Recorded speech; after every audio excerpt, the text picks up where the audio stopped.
My number one guy is Brian Thomas Jr. He could finish as a dark horse receiver one this year. Year in and year out, AK gets undervalued. He's been a steal the past 3 years in fantasy. I view Anthony as the quarterback version of Kyle Pitts, guys. Super athletic, has all the traits you think he should to dominate, but just sucks. Number 2 is Ashton Genty at RB5 in drafts is way too high for me, guys. What's up, everyone? It's Drew again with another fantasy football breakdown. Today, I'm diving into one of my favorite types of fantasy videos, and that's players I'm high or low on for this season. From breakout stars I think are being massively underrated to big name players I believe will let everyone down. All right, we're going to start off with players I like a lot this season. And my number one guy is Brian Thomas Jr. for the Jaguars, receiver. I love second-year receivers that showed signs in their rookie year of them becoming elite players. I think BTJ has the chance to be great. I know Travis Hunter is there. They traded a lot of picks for Travis Hunter, but I think Brian Thomas Jr. is receiver one on this team. With Liam Cohen, I think he's going to elevate T-Law.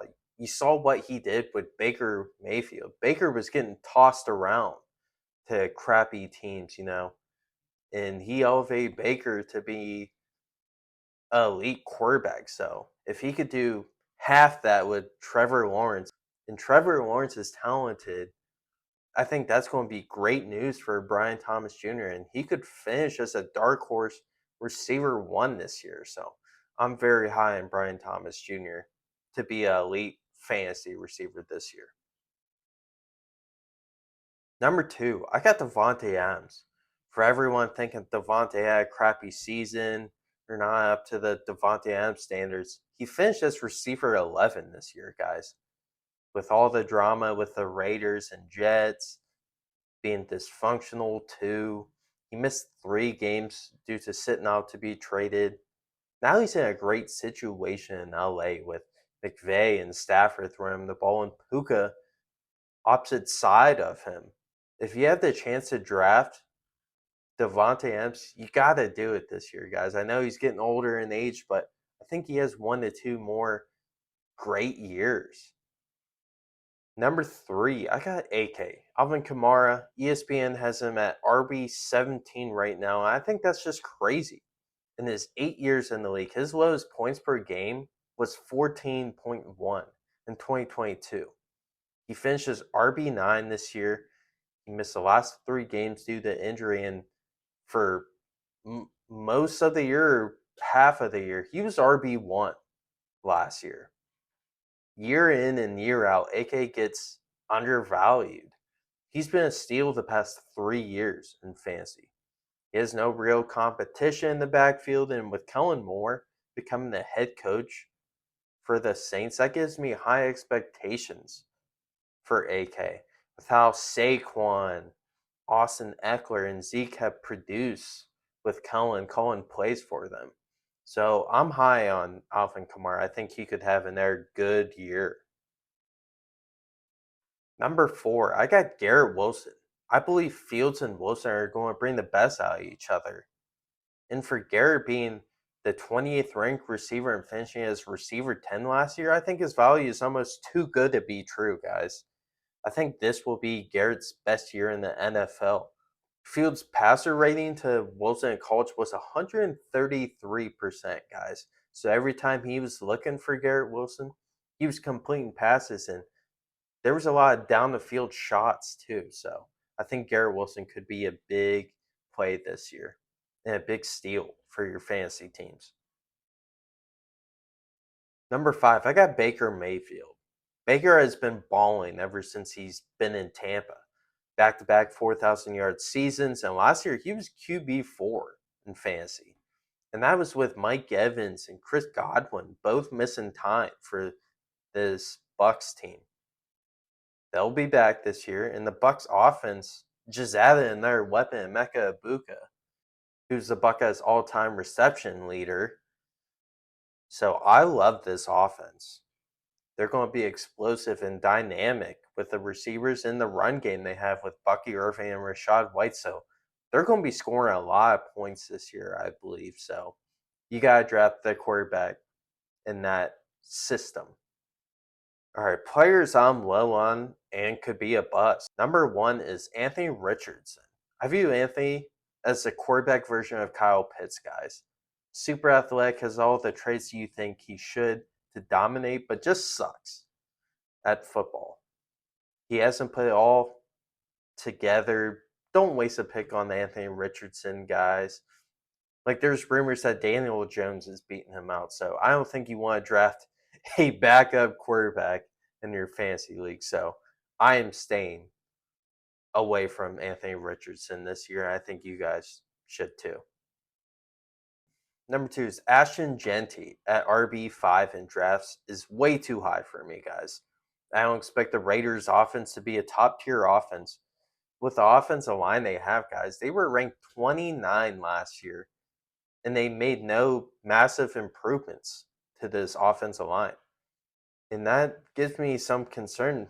Maybe Ashton has a slow start to the year, whatever the case is. And I would rather draft guys. These are all guys that are under Genty in the rankings. Devon Achane in Miami catches a lot of passes and is explosive. Derrick Henry. Derrick Henry has been the best running back in the league the past, 5 to 6 years. And he's with the Ravens offense, who they're known for running the ball. So, and they just extended him, so there's no worries from them with Derrick Henry. Jonathan Taylor has been awesome with the Colts majority of his career, and Josh Jacobs, who had a really good year, really good first year with the Packers. So I think he's going to have another good year with him. And Bucky Irving, who showed flashes in his rookie year. So all those guys show me that they can dominate, and I will be drafting them over Ashton Genty since his ADP is too high for my liking. Number three is Terry McLaurin. There's a lot of contract issues going on. That kind of scares me, and with the addition of Debo, Terry's not the only receiver on this team now. I think Debo is going to take some production away from Terry. And Terry scored 13 touchdowns last year. It was a big touchdown year for Terry. The previous years, he scored 4, 5, 5, and 4. I just think last year, touchdown-wise, is a little outlier. I expect him to drop off to anywhere from 8 to 10. And I just feel like the Commanders took the league by storm. Like, no one was expecting them to truly dominate the way they did last year. So I'm lower on Terry McLaurin, guys. I think you got to be very cautious with drafting Terry McLaurin this year. Number four, Mark Andrews. Mark is getting older and is showing more signs of being washed.